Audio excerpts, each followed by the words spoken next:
Hello, student. Welcome to first year diploma applied mathematics lecture series. I am Professor Saneni. Lecture number 35, integration by substitution. The integration by substitution, this is the second lecture. The problems on integration by substitution method. This is very important type. त्यावरती काय problem आपण सोडवले होते. ठीक आहे. आता या lecture मध्ये राहिलेले काही प्रॉब्लेम आपण सोडवणार आहे. मग पुढच्या टॉपिकला जाऊया.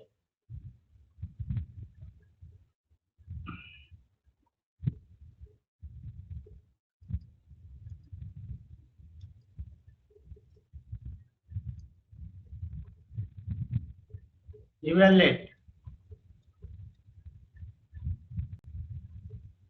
इंटिग्रेशन काय प्रॉब्लेम तुम्हाला सॉल्व्ह करायला दिले होते होमवर्क साठी ती तुम्ही सॉल्व्ह केली असतील.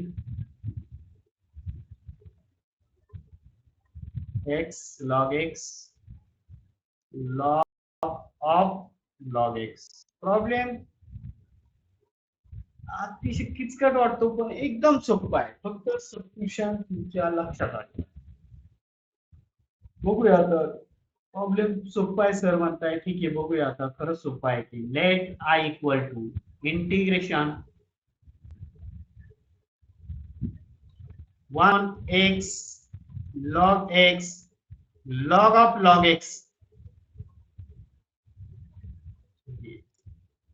आता विद्यार्थी म्हणतो इथे सहजासहजी आपल्याला समजत नाही पण जर इथे बघितलं आपण ह्या जर टर्मचा विचार केला लॉग ऑफ लॉग एक्स चा जर डेरिव्हेटिव्ह जर बघितला तर तो येतो 1 upon x log x dx.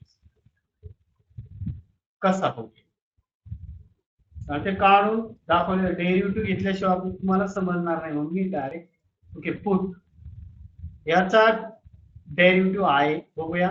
Put log of log x equal to t. Difference that with respect to x. Hence we get derivative of log x equal to derivative of t with respect to x. आता log x चा derivative माहिती तुम्हाला 1 upon x आहे पण जो x च्या जागी काय आला log x आला म्हणजे log ऑफ log x चा डेरिव्हेटिव्ह 1 upon log x आणि परत log x चा डेरिव्हेटिव्ह. मस्त आहे. 1 upon x पण x च्या जागी काय log x आहे म्हणून 1 upon log x आणि परत log x चा डेरिव्हेटिव्ह आणि log x चा डेरिव्हेटिव्ह तुम्हाला माहिती आहे काय log x चा डेरिव्हेटिव्ह 1/x. ओके हा dx इकडे आला इक्वल टू dt. तर विद्यार्थी मित्रांनो बघा हा x इथे आला 1 upon x log x dx equal to dt आणि बघा प्रॉब्लेम मध्ये आहे का 1 अपॉन म्हणजे हा जो बघितला आपण आणि इथे जो येलो कलर केलाय जे टी पुट करायचा आहे म्हणजे टी पुट करायचा आहे आणि इथे dt पुट करायचा आहे म्हणजेच काय रे dt डिनॉमिनेटरला कधीच येत नाही लक्षात ठेवा. dt अपॉन काय नाही रे बा किती सिंपल आहे log of log x equal to काय t. समजतंय. हा जो आहे कलर दिसतोय इक्वल टू काय dt पुट केलाय म्हणजे बरोबर म्हणजे इथे dt पूर्ण टर्म dt आणि 1 upon log of log x काय पुट केला t म्हणजे फक्त इथे 1 upon t dt upon 1 upon आणि 1 अपॉन t म्हणजे 1 अपॉन x हा कोणाचा डेरिव्हेटिव्ह log x चा म्हणजे 1 अपॉन t चं इंटिग्रेशन काय येणार आहे log t plus c. Okay आणि log t काय log ऑफ log x.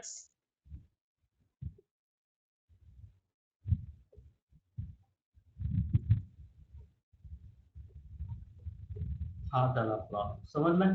जरा पुढे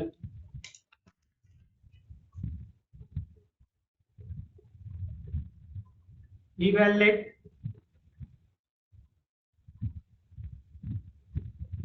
integration sin root x upon root x dx.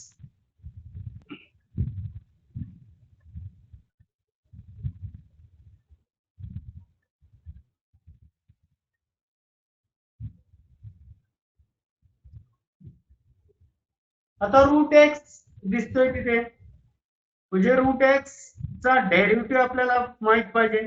Route x चा डेरिव्हेटिव्ह तुम्हाला माहिती आहे. रूट एक्स चा डेरिव्हेटिव्ह काय, 1/2 रूट एक्स. त्यापैकी 1/√ एक्स आय 2 ऍडजस्ट करता येईल. 1/2 रूट एक्स आय दिसतंय का, बरोबर. म्हणजे रूट एक्स चा डेरिव्हेटिव्ह दिलेला इथे, म्हणजे root X equal to T put करायचा आहे. बघूया. Let I equal to integration sine root X upon root X dx. आता put root X equal to T, difference that with respect to x, hence we get derivative of root x equal to derivative of t. Root x the derivative is 1/2 root x equal to dt by dx. पण जर problem मध्ये बघितलं फक्त 1/√ x आहे, म्हणून या 2 ला तिकडे न्यायचं आहे. ओके, आणि dx इथे येईल, म्हणजेच काय येईल, 1/√x dx, आणि 2 तिकडे गेला 2 dt. मग आता विद्यार्थी मित्रांनो जर बघितलं आपण इथे dx अपॉन रूट एक्स आहे ना, तर तो त्याची व्हॅल्यू काय ते 2 dt. तर ठीक आहे, इक्वल टू 2 dt इथे लिहून घेऊ. राहिलेल्या टर्म बघूया आता. साइन रूट एक्स काय पुट केलाय, टी पुट केलाय. Root X equal to T, हा फक्त हा करता येणार आहे कारण हा डेरिव्हेटिव्हचा रूट एक्स आहे. 1/√ एक्स हा डेरिव्हेटिव्हचा. मग इथे टी साइन टी ना, साइन टी हा 2 आउटसाइड इंटिग्रेशन घ्या, 2 इंटिग्रेशन साइन टी, आणि साइनचं इंटिग्रेशन काय असतं, व्हेरी नाईस, काय असतं, minus cos T plus T. Minus sine पुढे घ्या, hence we get -2 cos t plus T. Hence we get answer I equal. हा टी रिप्लेस करा, टी काय पुट केला होता, very nice, root x is our t plus t. Hence we get the final answer I equal to integration minus cos of root x plus c. Problem संपला. आता हाच problem तुम्हाला homework साठी जरा बदलून देतो. फक्त जिथे साइन आहे तिथे कॉस देतो. ओके, इव्हॅल्युएट, म्हणजे तुम्हाला फक्त कोणाचं इंटिग्रेशन माहित पाहिजे, कॉसचं इंटिग्रेशन काय आहे, साइन. म्हणजे cos root X upon root X same problem आहे, फक्त ओके इथे साइन टी आलं, इथे काय येणार आहे आता, cos टीचं इंटिग्रेशन साइन टी, म्हणजे त्यांचा आन्सर येणार आहे 2 sine root X plus C. हे आन्सर आहे. ओके, आन्सर पण समजलंय तुम्हाला, सांगितले. आता पुढे तुम्हाला फक्त प्रॉब्लेम सॉल्व्ह करायचे, स्टेप्स फॉलो करायचे, जमेल ना.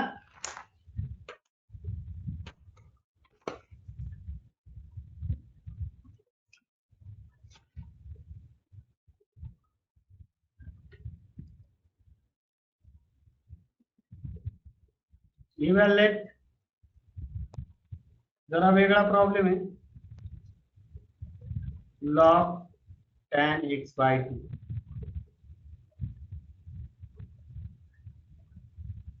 upon sin x dx. जरा म्हणजे इथे जो प्रोसेस आहे, म्हणजे हा जर प्रॉब्लेम तुम्ही एक्झामच्या आधी सोडवला असेल तर तुमच्या लक्षात येईल. ओके, प्रॅक्टिस असेल तर तुम्हाला हा सोडवता येईल, म्हणून तो तुम्ही आधी सोडून बघितला असेल तर डायरेक्ट तुम्हाला सोडवता येईल, कळणार पण नाही काय करायचंय.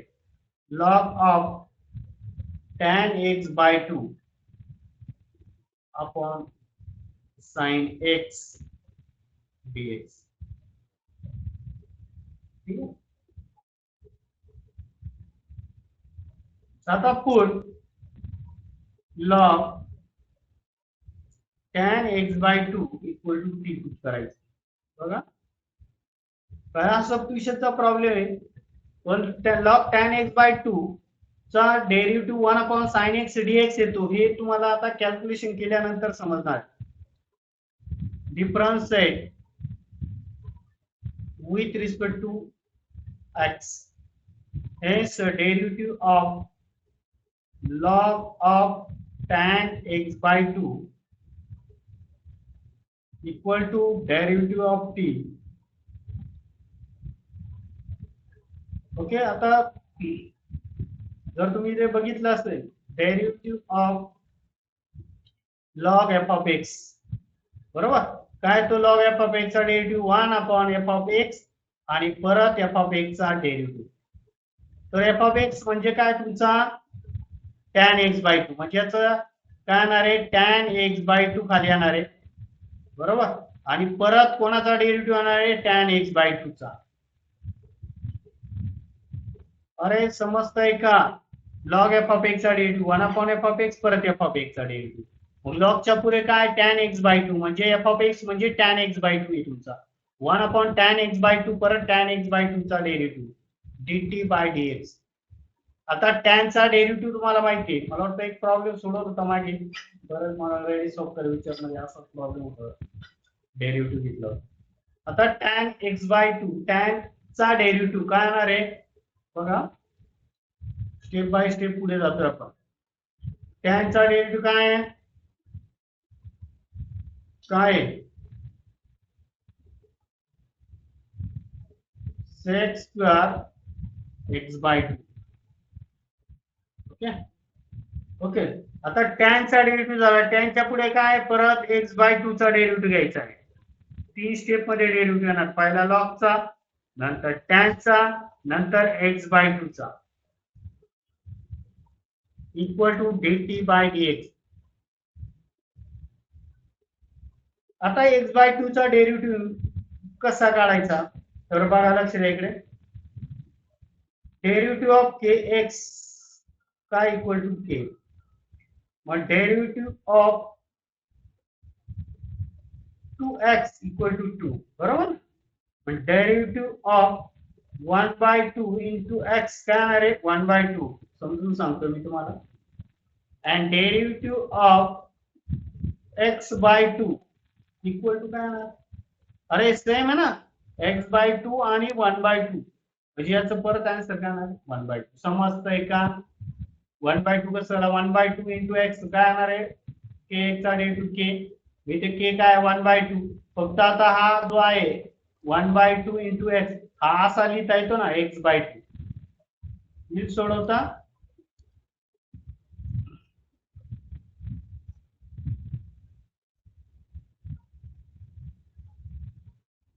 म्हणजे hence we get 1/tan x/2 sec square x/2 आणि इथे 1/2 इक्वल टू dt/dx. आता विद्यार्थी मित्रांनो, इथे जर आपण प्रॉब्लेम मध्ये बघितलं, लॉग ऑफ tan x/2 तुम्ही पुट केलाय, म्हणजे उरलेल्या ज्या टर्म आहे dx/sin x, म्हणजे इथे sin x याचं सिम्प्लिफिकेशन आलं पाहिजे, म्हणजे ती पण युनिट्स तुमच्या लक्षात ठेवा, sin x आन्सर आलं पाहिजे. आता ते कसं काढायचं बघूया, कसं काढायचं बघू. इक्वल टू 1/tan x/2, आता सेक स्क्वेअर आहे, बरोबर, तर सेक स्क्वेअर म्हणजेच 1/cos स्क्वेअर x/2 आणि इथे तुमचा 1/2. जरा प्रॉब्लेम समजून घ्या, समजलं का, सेक स्क्वेअर म्हणजे 1/cos स्क्वेअर x/2. मग आता आपण ह्या स्टेपला आलेले, tan square x/2 cos square x/2 okay, into 1/2 equal to dt/dx. काय sin x पाहिजे, हे काय आलंय सर, काय सोडवताय, ठीक आहे, समजलं का. 1/cos square x कसं आलं, sec square म्हणजे 1/cos square, तर विद्यार्थी मित्रांनो, आता हा जो टॅन आहे, हा टॅन आपल्याला असा लिहायचा आहे, टॅन एक्स, कारण टॅन नको आपल्याला साइन पाहिजे, मग टॅन म्हणजेच काय, sine upon cos. Tan X म्हणजेच काय, साइन एक्स अपॉन कॉस. म्हणजेच हा जो आहे टॅन स्क्वेअर एक्स बाय 2, हा असा लिहिता येईल sine square x by 2 upon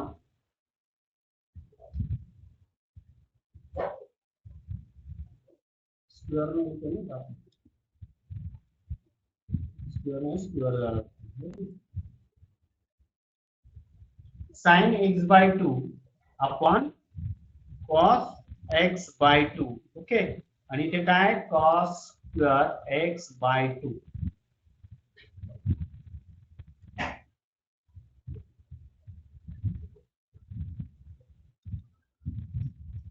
one by 2 dt by dx. बाकी प्रॉब्लेम सोपा आहे, फक्त कळायला पाहिजे. हा आणि हा कॅन्सल झाला, काय राहतो रे, very nice, sine x by 2 cos x by 2 राहतो.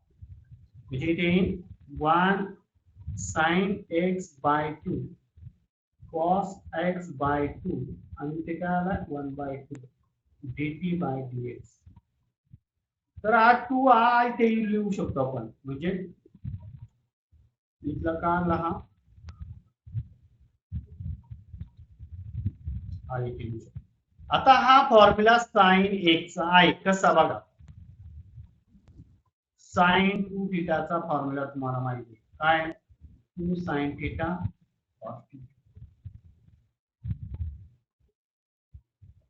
ओके, म्हणजे 2 sine theta cos theta equal to sine 2 theta. आता इथे बघा, थीटा काय, एक्स बाय 2. लक्ष द्या इकडे, थीटाच्या जागी काय एक्स बाय 2 दिसतोय का, मग मी ते एक्स बाय 2 तो cos x by 2 equal to sine 2 आणि थीटा काय तुमचा एक्स बाय 2, 2 कॅन्सल, काय आला आन्सर याचा, साइन एक्स. आलं का, म्हणजे 1 upon sine X dx equal to dt. पहा प्रॉब्लेम मोठा आहे, पण जर समजला तर खूप सोपा आहे. आलं 1 upon sine X dx equal to dt. आता विद्यार्थी मित्रांनो, 1 upon sine X dx equal to dt put करूया. इथे पहा 1 upon sine X dx equal to dt. Yellow colour देतो तुमच्यासाठी. हा जो आहे तो रिप्लेस करायचा dt ने. केला, राहिलाय काय फक्त आता बघा, काय पुट केलंय, समजा log of tan X equal to काय पुट केलाय, टी. दिसतं ना, म्हणजे टी dt येईल फक्त. किती सिंपल प्रॉब्लेम तयार झालेला आहे. याचा आन्सर येतं टी dt. काय तर टी dt. मग आता कोणता फॉर्म्युला यूज करावा लागेल इंटिग्रेशनचा, व्हेरी नाईस, कोणता फॉर्म्युला यूज करावा लागेल, integration x raise to n dx equal to x raise to n plus 1 upon n plus 1. n किती आहे तुमचा 1, म्हणजे जिथे t raise to 1 plus 1 upon 1 plus 1 plus c. 1 plus 1 म्हणजेच काय, t raise to 2 plus c. What is t, अरे काय put केला टी, टी काय तुमचा करेक्ट,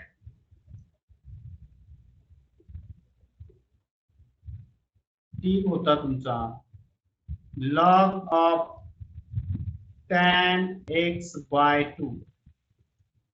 बरोबर, त्याचं काय येईल स्क्वेअर, स्क्वेअरच आहे ना, स्क्वेअर डिवाइड 2 प्लस सी. हे झालं तुमचं आन्सर. मला वाटतं तुम्हाला प्रॉब्लेम समजला असेल. ओके,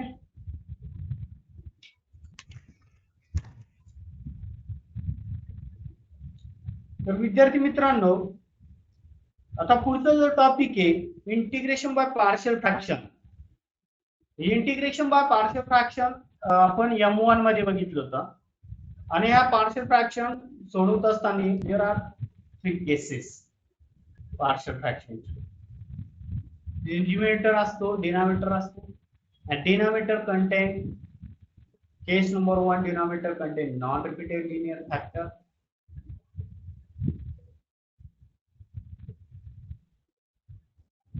नंतर denominator contain repeated factor. आणि थर्ड इररिड्युसिबल फॅक्टर. आता तेच प्रॉब्लेम फक्त इंटिग्रेशन मध्ये सॉल्व्ह करायचे. म्हणजे आपण M1 मध्ये जे पार्शियल फ्रॅक्शन चॅप्टर बघितला त्याच्यात फक्त पार्शियल फ्रॅक्शनची स्टेप पर्यंत सेम असणार आहे. फक्त पुढची एक स्टेप येईल त्याचं इंटिग्रेशन घ्यायचं. म्हणजे बघा डबल फायदा झाला. जे M1 मध्ये तुम्हाला जर येत असेल पार्शियल फ्रॅक्शन तेच चार मार्क तुम्हाला इथे भेटणार, 4 मार्क्स इथे इंटिग्रेशन मध्ये. आणि मला वाटतं सर्व पार्शियल फ्रॅक्शन येत असेल की नसेल येत तर मी आता परत शिकवणार आहोत पार्शियल फ्रॅक्शनच्या स्टेप्स. ओके, हे पार्शियल फ्रॅक्शन यूज करून आपल्याला इंटिग्रेशन सॉल्व्ह करायचं. जमेल?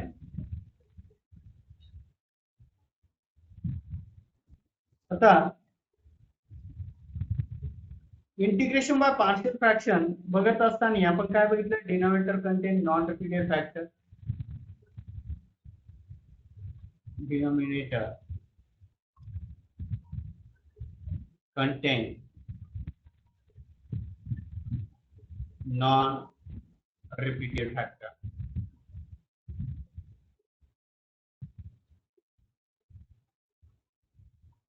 आता यामध्ये म्हणजे असते असतील x minus a, x plus a, दोन फॅक्टर आहे, वेगवेगळे फॅक्टर आहे, बरोबर. मग आपण काय करून घेतो? a अपॉन पहिला फॅक्टर प्लस b अपॉन दुसरा फॅक्टर, बरोबर. म्हणजे असं लिहितो तू x plus 1 x plus 3 different factor.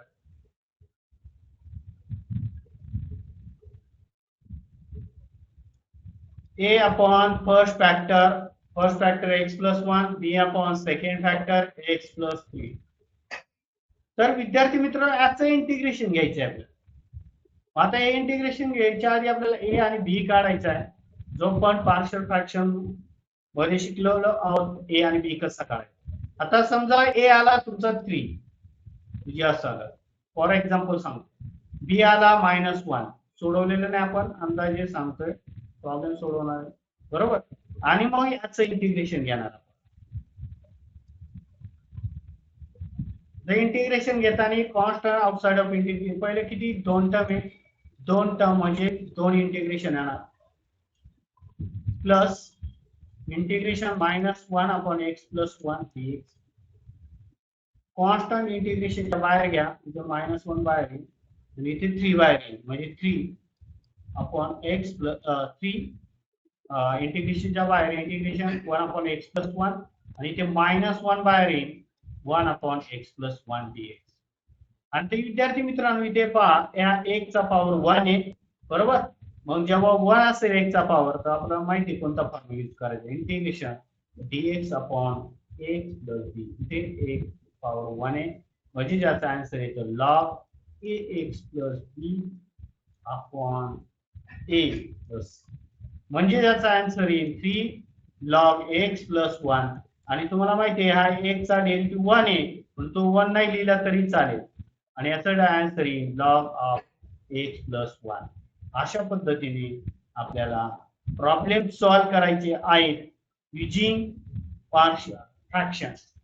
ठीक आहे, जमेल ना? तर भेटूया पुढच्या लेक्चरला पार्शियल फ्रॅक्शन ने प्रॉब्लेम कसे सोडवायचे इंटिग्रेशनची. ठीक आहे, बाय.